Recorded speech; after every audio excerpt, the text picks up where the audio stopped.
Hey everyone, welcome back to the Waffle House. This is our weekly podcast. I'm Dan and I'm with my brother Joe. Hello. Yeah, and this week I think we're going to talk about a few things: fitness a little bit, some business stuff, and some stuff in the news, and a bit of a movie review as well. So we haven't really done that before. We got into it a little bit last week, but yeah, a bit more on a movie that we watched as kids, which was a bit of a classic. So starting off with fitness, we're talking about personal bests, Yeah, PBs. Joe, do you want to kick us off? the old PB.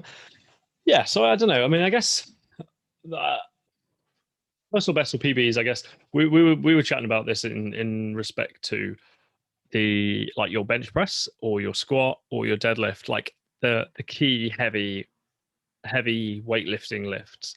Now, Yeah. if you met either of us, we're not like a bodybuilder, strongman, or Olympian like physique whatsoever. But I Wow, mean, I you mean, ask.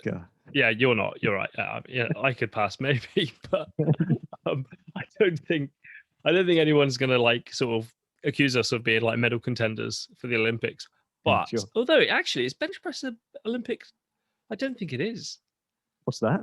Is Uh, bench press an Olympic thing? um, I think good question. I I don't. don't I know. don't think it Well, is. I don't think it is. You always see them doing the like. You always see the guy in the leotard cleans and the doing a clean or a deadlift or a squat. yeah. Well, or an overhead Mm. overhead squat and stuff like that. That's weird, isn't it?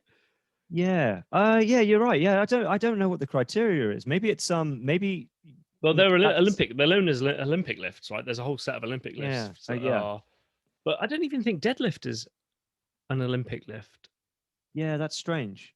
Maybe it Maybe is. they rate it by Maybe it like is. a set of movements, and there's not enough set of movements in a deadlift or or bench to be classed as an Olympic. Yeah, but there's so many Um, movements in archery that that's an Olympic event.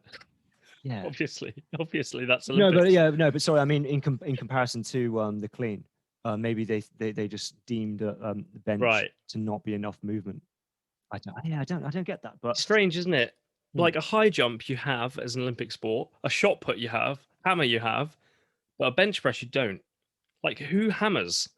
yeah, yeah, and when you're in a gym, especially from my experience being in Chinese gyms, the thing that they're doing the most, the guys happen to be bench press or bent over rows. Yeah, and I guess one of the main reasons we were going to talk about PBs and those types of exercises is because they are big compound lifts that are like they stimulate like really big muscle groups in your body. So there's loads of benefits like all around. It's not just about working Yeah, your pecs or working your legs, but also they're all round amazing exercises to do big compound lifts. yeah, And so one way to sort of make sure you're making progress is to kind of check a PB. Now that slight diversion into the weirdness around the Olympics aside, when it came to PBs, I actually rarely did PB tests because I just know if I'm doing a 1 rep max personal best, then it's pretty dangerous. And I didn't always go to the gym with a friend. If I was there with a friend or someone who could spot me, I'd be happy mm, to try. But actually, I found I didn't often go and do those things. But if I was ever trying to aim to improve my PB, what I would always do is like just start lowering the reps and increasing the rest. So I'll do like, 3 or right. 4 reps in a set Mm. and do, just long, slow, and then just increase the weight that way. That was my way of going about it. But I gather you took some advice from a friend and did some program. Yeah, his program was solely for bench press, and Was it a program that you paid for? no, it was a program that I think he had seen possibly on YouTube, but he'd come across it. It was I'm pretty sure it's from advice from an Olympic weightlifter, American, I think. Right. But it was basically a guide to get yourself to a desired weight, and most As people's in as in goal being personal best lifting weight or yes, body yeah, weight. yeah. So basically, it was sort of centered around getting to pushing 100 kilograms. Um, Which is I guess that's kind of a big thing yeah, in the UK. For Yeah, metric people, that's a people sure. who The measure Americans in have to go metric. and call it the 210 or something though. Yeah, I don't know Not what as cool as the their name. metric would be. Well, I don't think I know what would their like thing be if you're I American. Would it be like, think it's because in it's kind of a pounds. round number? Well, yeah, of course it's yeah. So it would be £220, but what would they go with? Would it be like £250? Would be their oh You know well what? benchmark? Benchmark's I a good phrase. Yeah, yeah, you go. I honestly think they call it I think that's the one instance where they call it the 100. I've never seen Oh anyone on really? YouTube. Yeah, they're American that talk about it and do it, and I swear they Ah, revert back just for that one okay. because maybe it's something to do with the Olympics. We just said it. It's funny though because when you talk about we say we're metric, but when you Mm, talk about the it's stupid. Like short distance is meters, 100 meters, 200 meters, 800 meters, 1600 meters. But with yeah. long distance, we'd go back to miles, like 26-mile marathon. Like Oh yeah. it's a bit messed up, isn't it? Yeah. If you're American, let us know what's like the quote unquote benchmark for Yeah. bench press. Yeah. Yeah. So The yardstick. what was the yardstick? Yeah, nice. What was the program? Well, yeah. So it was basically it was quite basic. It was just the goal of getting to 100 kilograms, but it was saying that just saying that you'd started at 60, saying 60 was your PB, and you were trying to get to 100 PB, and it was one rep, just doing one rep of it. So it was a guide of going to the gym for bench twice a week, and it was broken down into um, doing flat bench barbell, and then the other session was flat bench, but dumbbells, and it was some bent over rows mixed in there. But to be honest, it was pretty basic. It was just a matter of adding 2 point. Well, I think it was adding what reps and 1.25 sets? kilograms. What Yeah. reps and sets was this person recommending? So the first week would be um, 3 sets and 3 reps of literally just doing say 60 kilograms. So you just do that, Okay. and as And boring as then that, and it's just frustrating because my friend was like, look, I don't care where you think you are, just do it from the start. I was like, what's the point? He was just saying you just building yourself up, but his idea was that I didn't have enough stabilizing muscles, so that's why he wanted me to take it from the start, because you were incorporating those bent over rows and the dumbbell presses as yeah. well at that lower weight. And he was trying to say to me, no offense, but you've been skipping that. So just start from the 60 mark and do it patiently. And he just kept saying, Even if you know you can lift heavier than that, yeah, start at the base. I think that's probably sensible. yeah. Um, I think that's probably sensible. so it was a bit varied, but it would be 3 sets of 3 reps, and then this next session would be 3 sets of 5 reps at a slightly higher weight, and then all of a sudden you take it to a really a much higher weight, and it would just be 1 rep, and Right. 3 sets of that 1 rep, and it would seem really like sort of tedious sort of work. I'll think of another word for that, but It's a grind, isn't it? It's a grind. You don't feel yeah, like yeah. And I would finish that session like sort of complaining to him almost and saying, yeah, that was dumb. I should have done more. He said, no, don't, just follow it, follow it. Listen, it's a program for a reason. It took right. a lot of time, but I do think it worked. I didn't get Did you? to the desired goal, but Yeah, barely. so it was a really good program. I think it worked, apart from I didn't do the left at the end. I didn't do the hard work, but I barely even have COVID as an excuse. But I did end up leaving that gym, and I Oh, only had a that's the gym over there, reason. so that does obviously have a part to play. But Fair enough. I've got it on Excel, and I would use it again. I think when Okay. I've got the equipment. Yeah, yeah. Okay, that's cool. Yeah, I found when I was going for PBs, it was, I guess it sounds similar-ish, but I never, like I said, I never really tried for a PB per se. But I would bench quite consistently. I'd bench twice a week, and so I would always just like start. I would just have a book, and then once I'd done 5 5s or 4 6s or 3 8s or whatever it was I was doing at the time, doesn't really Hmm. matter. But whenever I'd completed those reps and sets of the weight I was on, I would immediately move it up a little bit. Straight away, next Right. session, move it up a little bit, and then just keep doing that. And that was it. And that was, for me, that was enough to, As get to where I little wanted as to like a do. kilogram. Would you literally Um, just would you notching it? so I actually I would do dumbbells more than I would do bench press, because again, like I said earlier, if I was in the gym with a friend, I would use the bench with a bar. Yeah. But even if I'm with a friend actually, and I'm in most gyms I went to is so busy that the bench with the bar was always taken because Yeah. people are squatting in it. Well, which is fine. That's what that area is for. It's for squats. It's for other bits. And so actually, I ended up using the bench and then just dumbbells.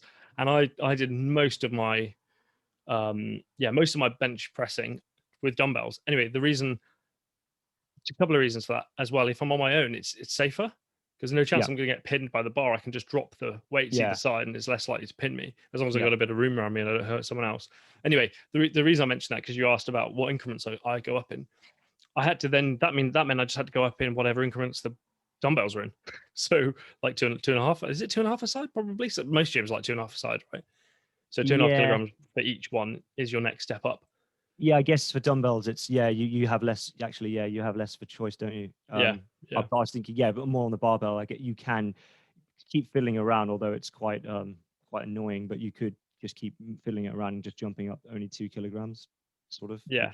Kind of, You can do less. You could, some good gyms you can do even you could go up Mm, a really small amount. But yeah, I guess mm, with the dumbbell, overall you're going up 5 kilograms each time. So yeah. I must admit I enjoyed it, and I miss that side of the gym. To be fair, Yeah, yeah. I stupidly wrote in my notes, and we're talking about PBs, pull-ups, and I don't know why, but in my head, when we're talking about PB, I was thinking yeah, more in my mind. I was thinking that this is about 1 rep max, but it's not actually. So in a way, pull-ups can be incorporated in this conversation. But I yeah, was you could thinking do a that 1 rep max pull up, I suppose. But I mean, mm, what you one can hand? you can just no, you just one hand, one finger. No. So I used to add weights. I used to get a chain Yeah, around my waist and then like add weights. So and I got up to like maybe 25 kilograms. I could do 3 sets of 8. I was this was when I uh this is when I went well, okay, fine. This is when I went to Afghan. So when I was in Afghanistan, there was a gym there. There was lots of time. There was no alcohol, so there was plenty of time to work out. And so yeah, yeah, in that place, I got really strong because the conditions are right for training.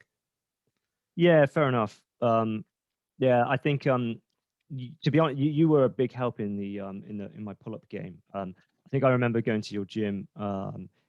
in Which one? in Greater London, and In Putney.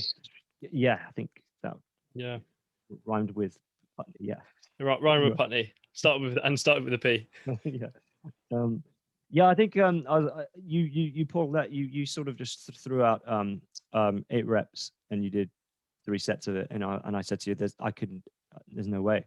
I said I couldn't do 8 in one go just for 1 set, and I think we got 4 out of me, and then you said, well, don't stop, just just do a really weak 5, just do it, just take a breath, and my arms were like straight, Yeah. and you were like just Oh, throw when you were yourself. dangling still. Yeah, and Yeah. and I think I barely got the 5th, and then you were saying, well, just drop it now and then come back to it in a few seconds. And the idea, I think, was that you were just trying to punish me. No, but I guess the idea was to just wake up those muscles because they were just underused, and they just, I don't know, they just needed waking up, and there was a bit of belief as well to just Yeah. get used to it and get your posture right as well. A guy in And a it's gym. Yeah, sorry. no, I was going to say you're only going to grow. You're only going to get faster, stronger. But with any of these exercise things, if you like slightly push yourself every now and again, you don't push yourself every single time, but you do Yeah, need to like push further than you think you can, and that's why it's helpful to have like a mate there at the gym. yeah, yeah, absolutely. And there was some other advice I got from someone who was about the posture, about kind of looking The upwards. Just pull up posture, you don't mean? look down. Yeah, it was like definitely don't look down. Not Yeah. even straightforward. Just look up, and you'll just find yourself in a better, with better posture Yeah, and I to think do it. when So, you look up, you kind of and you're hanging, your feet will come forwards in the swing a bit, mm, and that's a bit more stable. You're less likely to then wobble around all the time. So I feel like looking up is quite a good bit of advice. Do you remember doing in that same gym in London? Do you remember doing the? Were you there? Did you do the air bike? yes, That was disgusting. yes. Yeah, That was that was like disgusting. a mini program you had at a time. Oh Which, god, that was yeah, hard. I failed it. You had to give me the watered down version, and then you even had to water down that version. That was just So devastating. the first time I did that, I so it wasn't that exact workout, but I used, it's called an air bike. So basically, it's got a big fan on the front. So it's a bike, you sit on it, big fan on the front. The harder you push, the harder you push, the harder it becomes. No And you momentum, got right? no momentum, correct? Yeah, yeah.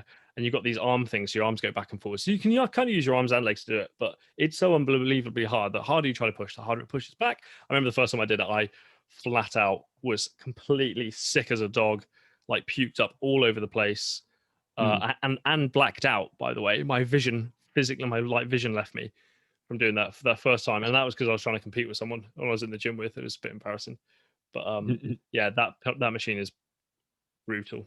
Yeah, yeah, that was brutal. No, that was good though. I think another thing we had going on was I remember once we went over to the row machine and you were like, "Yeah, do you have a row?" And I'm like, "No," and you was, "We could do a row." We just said first to, I don't know, 1,000 or something like that, and then it turned into 10,000. I might have the figures slightly wrong. I haven't been in the gym Yeah, for so long, but it might have been yeah. that. It might have ended up, and I think we played a game as well. We'll try and end Oh our yeah. final. We'll try and make our final stroke the closest to ending on 10,0,0,0,0, It was like a 500 or 600. You had to end on exactly 0, 0, I and yeah, think. yeah, And if that was it. If you finish at 100 and finish exactly 100, that's it. You're finished. If you don't yeah, do it, you got to go to 200. It just that keeps was going it. up until a maximum of like 1,200 or something like that. It's so I annoying. think for however many digits you went over it or you were under it, That you was had it. to apply those digits into 100 meters to continue. But I think I went over by like a ridiculous amount, and you just said, "I just do half of that." So that was First time you crazy. do it though, there's no way to know. Like, you do. That's the Yeah, sort of thing you do a bit of practice on. yeah. Pretty funny. Um, okay, that's good. So then, should we go on to the businessy section? Yeah, a book that you had sort of introduced to me, How to Own the World. Yeah. So It's a actually, a good book read. that I a friend think, of yeah, mine. yeah. So go Yeah, ahead. well, yeah, I'll let you know where I heard it from. So basically, a friend of mine, I was in a pub in London about 3, 4 years ago, and I was talking to a friend who wanted to get into like the world of finance and become, get into finance basically, and we were chatting about that. And then he asked me, "Have I read a book called How to Own the World?" Because we were talking about like personal finance, as in like Mhm. what do you do with personal finance? Again, it's a boring thing to say, but neither of us are financial advisors. Nothing's financial advice. We're just talking shit. So nothing is like other fitness. Don't go and make yourself sick on that stupid air bike, Mhm. and don't take our advice on finance or fitness. But yeah, the book's called How to Own the World by Andrew Craig.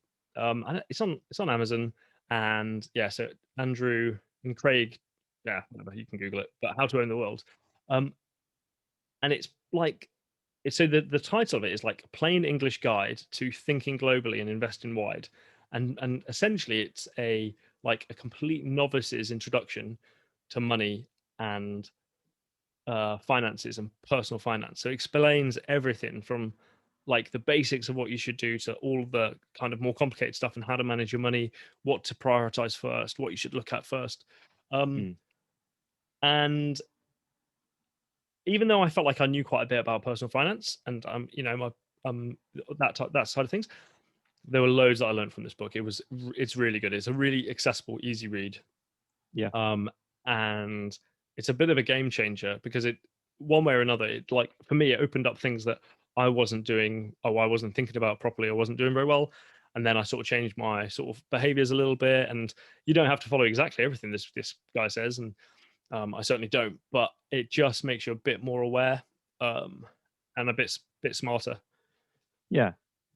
Yeah. I think What that's did about you right. what did you make of it?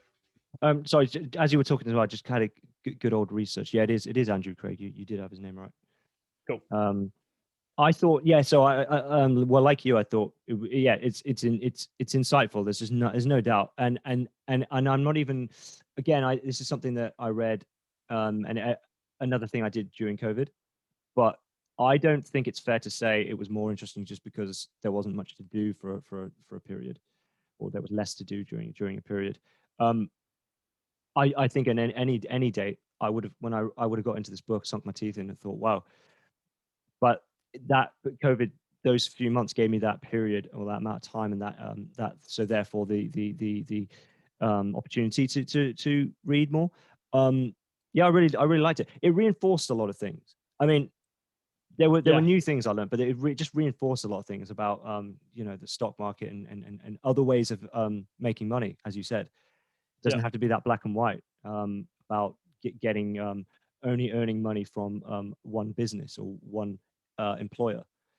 So yeah. it was the reinforcement, I think, of reading it. Yeah, it was good.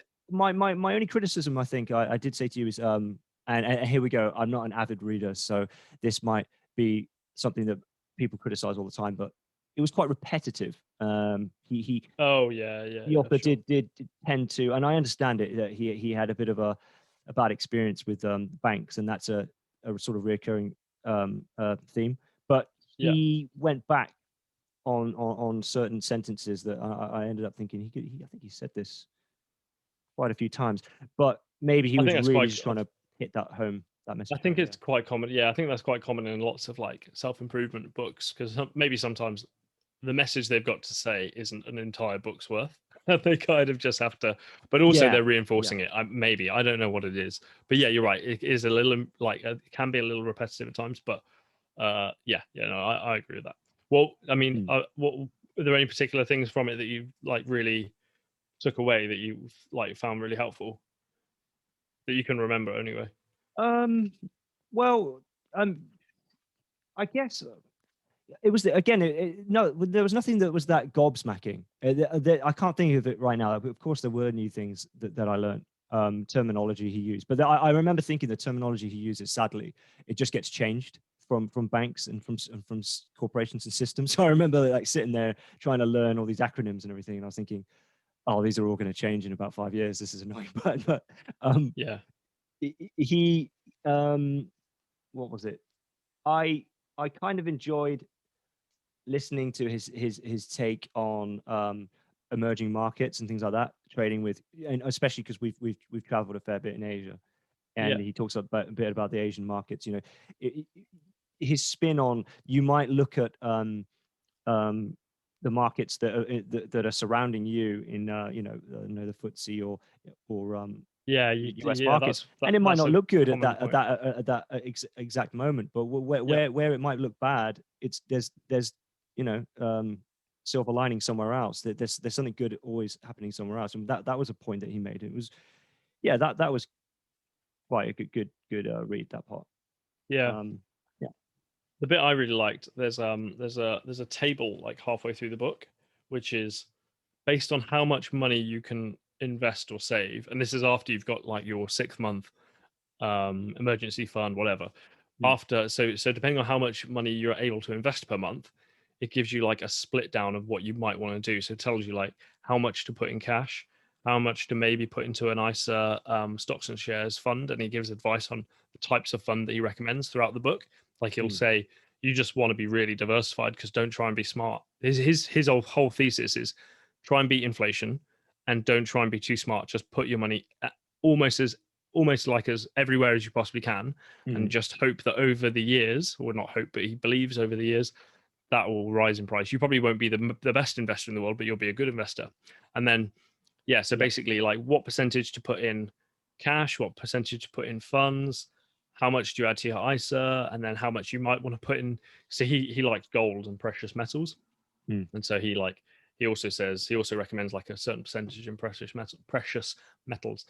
And yeah, and anyway, the nice thing about that table is you can literally just look down the table and say, oh yeah, I normally can save 50 quid, 100 quid, 500 quid a mm, month. You can put that into dollars if you want and just do your own percentages or whatever local currency you have. And it gives, it just gives you kind of a nice handrail or a guide for what his thoughts are. I wouldn't just skip to that page. I'd read the rest of it too. yeah, yeah. But I found that quite handy because it just helped me think about, oh yeah, maybe I'm doing too much of, too much crypto in my case, like doing too much on the crypto side of things. And maybe I should do a little bit more elsewhere. Yeah, I think I agree with that. Yeah, that's a good take. I do remember that part of the book.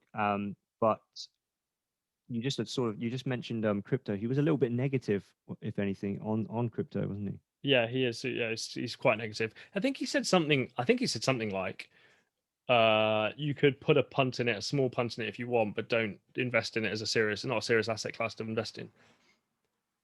Mm, But mm, I would say, bear in mind, this was written 2-3 years ago.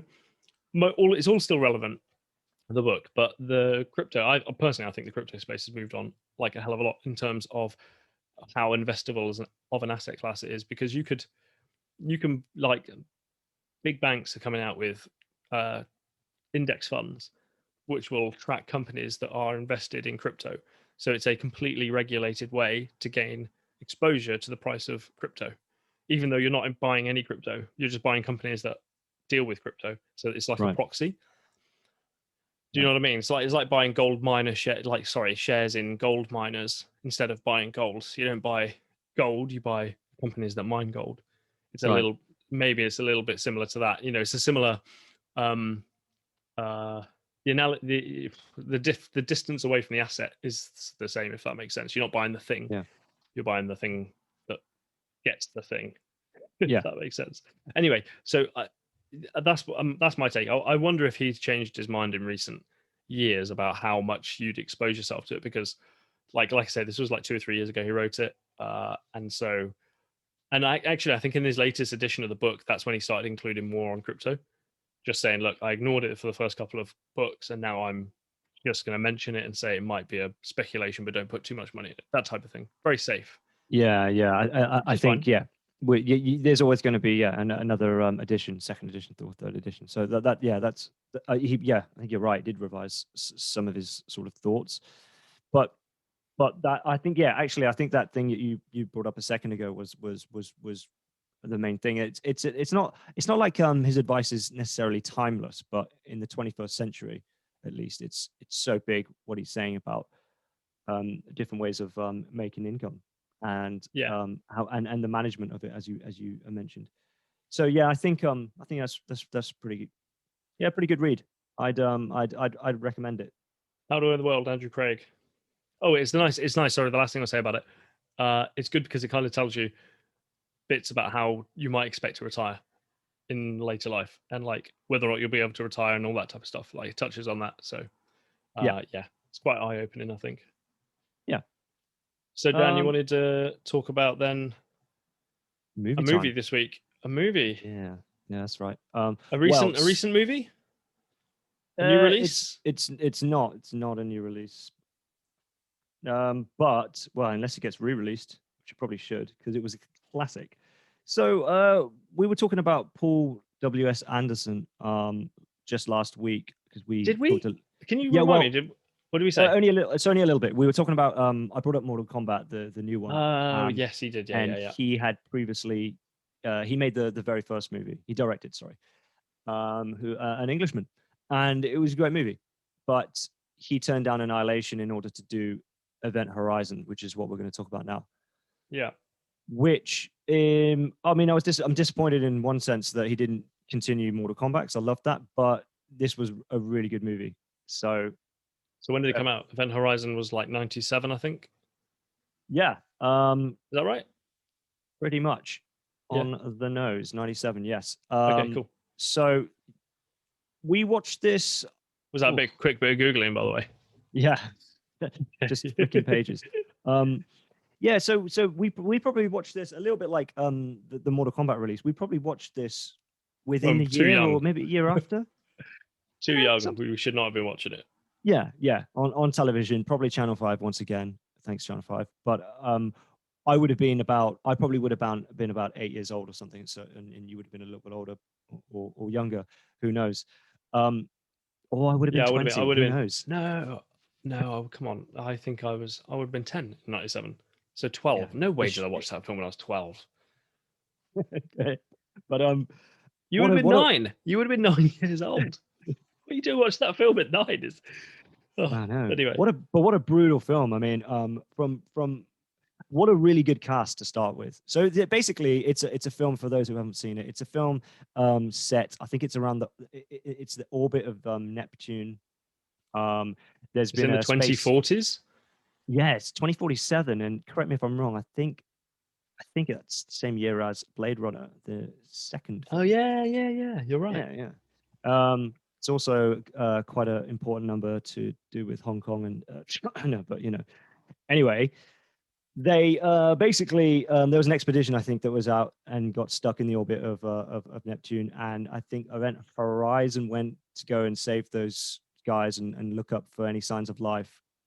I thought Event Horizon was the one that got lost, the ship that got lost. I thought they were making a faster than light ship. You know what? You could be right. Event Horizon might be the one they came across. That was the one that was Yeah. already that they were sort of salvaging. Then maybe. Yeah, but I think Yeah, you the might be right. general premise of the movie, if you just want a real broad theme, it's like a sci-fi ghost movie. It's how I Yeah, kind of describe it. yeah, but it kind of is. It's basically a sci-fi horror Yeah. in the late 90s, where there's a group of about, I don't know, 7 8 crew Oh, members. the cast. You're talking about the cast. Yeah, so the captain being Lawrence Fishburne, Yes, who's great in it, and a young he Lawrence was Fishburne. just coming off the back of The Matrix, always the same time. But Oscar Isaacs, yeah, there you go. Sam Oscar Neill, Isaac's in it. yeah. He's one of the crew, but Ah, cool. spoiler alert, he doesn't have like the longest screen time. I think someone Wow. gets to him No, he pretty was in early it on. too. I don't remember that. Sam Neill's great. Yeah, there's going to be a lot of spoilers, by the way, guys, from here on in. But basically, yeah. So Sam Neill's the If you've guy had that, long enough to see it, if you haven't seen it, A, it's classic. Stop and go watch it. yeah, But B, yeah, spoilers. yeah. So he Sam Neill's the one that basically he's the crazy scientist that's on board. Of course, he had to be English, one of two English cast members, and he just goes. He's the first one to go crazy. He has visions of as soon as they set foot on Event Horizon, as you mentioned, um, to find any surviving crew, who they don't find at all until they find some recordings, and they're like video recordings, and they're pretty horrific. It's guys pulling out their own eyes and really horrific sounds. And one of the Oh I my think god. one of the sort of transcript was like one of the recordings was a voice in Latin saying save us when they translated it, and it was Oscar Isaacs, I think, who was the man that possibly translated it to them. Well, thank you, Oscar, because I think about 20 minutes later on in the film, when they realize that they're all being spooked out by visions and things and finding out that the place might be haunted, he then comes back to Lawrence Fishburne, and he's kind of like, I've listened to it back, but I don't think it was saying save us, save us. They were saying save yourself. Yeah, it was like save yourself from hell. Yeah, yeah. And that And was spooky and as an 8 or 9 year old. That was really spooky. oh, it's awful. This Yeah. is such a. I mean, I don't think I've got the stuff. I'm not massively into scary movies anymore. Not like I was. And the idea of watching that movie now, like, makes my skin crawl, because like these people, they go the lost crew that they're looking for. What basically Yeah. happens to them? They go into like some other dimension instead of going faster than the speed of light, which it probably does. It goes so fast it goes into another dimension. I mean, it's a sci-fi, so the science doesn't have to add up. But they go Yeah. into a dimension of hell and then get tortured, or they torture each other, or like Yeah. It's almost you like don't they see all this, do become. you? Do you see this? Sorry? Do you see scenes of this? Do you see like recordings of it or anything like that in the movie? Or how do you find out the fate of the crew? Um, so, well, there is that one recording of The of screams. the Event Horizon. Yeah, and yeah, it's pretty graphic. It's like a guy in front of the screen with a few other people in the background, kind of just pulling out their own uh body parts and stuff. Oh my god. Oh, that's actually awful. And yeah, and then this new crew led by Lawrence Fishburne are kind of like, okay, shit, we should probably get out of here. But their plans their plans scuppered by an over ambitious Sam Neill. But Sam Neill at that point had already been turned. He Right. makes excuses to say that no, we can continue this expedition and find out more. But he'd already been turned, and he reveals that a little bit later on. And then at that point, everyone's slightly been turned. If they haven't been turned, they've been tricked. A lot of people see visions of their like ex-partners and their kids who they Oh. obviously missed, and they're led to their own sort of suicide on the ship, if you can remember. One of the women died that way, and Oh, one of wow. the young crew. He kind of No, trapped so I himself don't in a think I've room. actually seen it in full since 90 whatever, like 2000 or whenever it was we watched it. I made a really bad decision to watch it about 3 or 4 years ago, and I was living by myself in Sunjung, Oh, and it's what were just you really thinking? finished. What were It you? finished. It finished at about 1 a.m. I Oh turned it no. off, and I had to like brush my teeth and walk back in the dark to Look my at yourself room. in the mirror while you're brushing your teeth, thinking, Oh God, "Am I seeing things?" it wasn't. It wasn't very comfortable night, but no, that was a really good film. I think at the time it was kind of panned. It didn't do that well. People thought it was just over, you know, it's too gory and maybe overacted, and no one. They I think they thought there was too much going on with the sci-fi sort of Sci-fi, genre. Sci-fi, sci-fi genre, sci-fi. right. Definitely Yeah, meant yeah. sci-fi. But yeah, I think it failed to live up to, that sort of it was just too much going on in that period in the late 90s, but Right. Is that it's the sort time of of, the Matrix? Did you say that you think that's the time of the Matrix as well? yes, Yeah. Maybe it just didn't capture the mood of what movies were going for at the time. of the Spice Girl era. Yeah, maybe right. Maybe it's just too. Maybe it was too dark for its own time. Too much It's pop dark. music. Yeah, It's a it dark would do movie. really well right now, I think, if they made that again. They missed yeah, they missed their Do you think? timings. I I think don't so. know. Well, they said it built a lot of what sort of cult following after its sort of Yeah. re-releases and things like that. And I mean, I think it says something that ITV and Channel 5 sort of buy the rights to it and keep showing reruns. Having said that, they do that to Mortal Kombat Annihilation as well.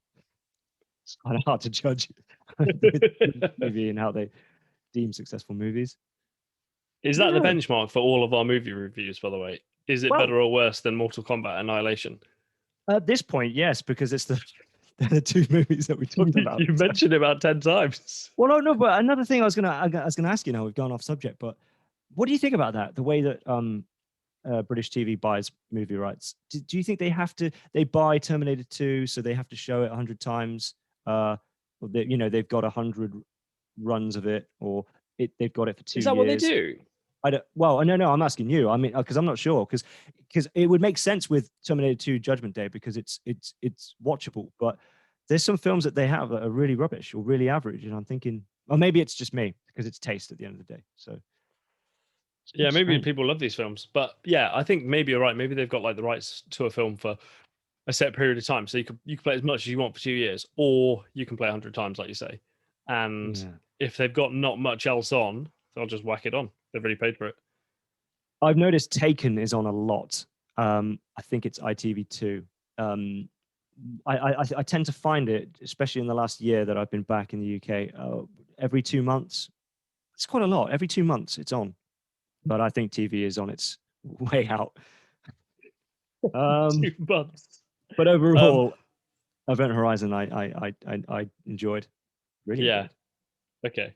I mean, so how many stars? What are you giving it? Um, I'd give it. Would you recommend people now, even though we've ruined it, if you haven't watched it? I would recommend it. I would definitely recommend it still. Yeah. I would. I would personally, for me, as a horror, I think it's like a 4 out of 5. And as And as a like a kind sci-fi? of as a sci-fi, I still think it holds up. Maybe 3 out of 5 for the fact that they don't heavily go into many explanations. For sci-fi, it's not exactly that in depth. There might be a lot of people that would complain about it. They kind I of think, yeah. sorry, Oh yeah, no, you're so gone. I was just gonna say, like, sci-fi, a lot of sci-fi, not much sci-fi really makes scientific sense. That's not the point of it. It's kind of like it's like just another way to tell another story, right? You can just sci-fi, Yeah, you can do anything in sci-fi that you want, and just it's not necessarily there to talk about the science of something. It's to talk about the philosophy and I guess. the ideology of something. You're talking about whether or not something's right or wrong. Like if you look at iRobot, for example, that's more about the like whether or not you should have slaves and how you treat sentient life and that sort of thing. You shouldn't have slaves is the answer to that. But but yeah, I mean, a lot of the time, what I mean is sci-fi is not necessarily about I the guess so. tech. It's it's kind of about the moral hazards and moral lessons, a little bit like Star Trek and maybe even Star Wars to an extent. They're telling stories, and they're just the medium happens to be science fiction. Okay. Okay. Fair enough. I think But I'm a big sci-fi fan, so I think I've always thought that about sci-fi. It's not the sci-fi isn't really that important. The sciencey bit, yeah, it's cool. yeah, That's what ropes you in. But what keeps you there, what keeps it interesting, is the interesting sort of like philosophical or personal story themes that you can pull through from it. yeah. One thing that Okay. doesn't work in sci-fi is romance. That's the one thing, because romance doesn't. I don't think romance stories really need that. But I mean, we can talk about that another time. Yeah. So how does Event Horizon hold up for you then?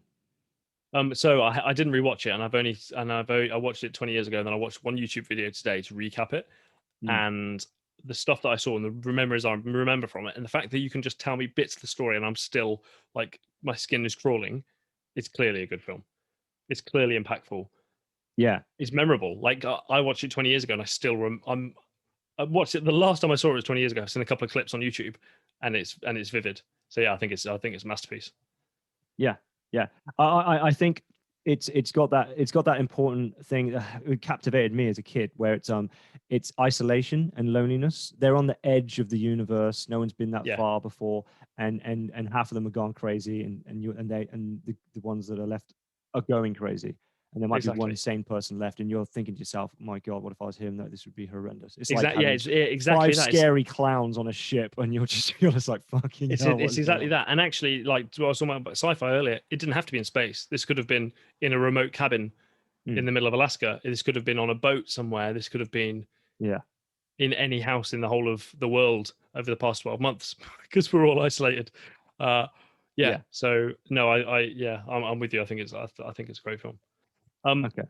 So I guess maybe that just leaves us to wrap up. If you've enjoyed listening to us ramble on, then hit the like and subscribe button. Please do leave comments down below on anything you either agree with, disagree with, or want us to talk about next. Dan, any closing words from you? No, that's it. Yeah, like Joe said, if you guys have any suggestions, yeah, just let us know. A like and subscribe would be cool. Very cool.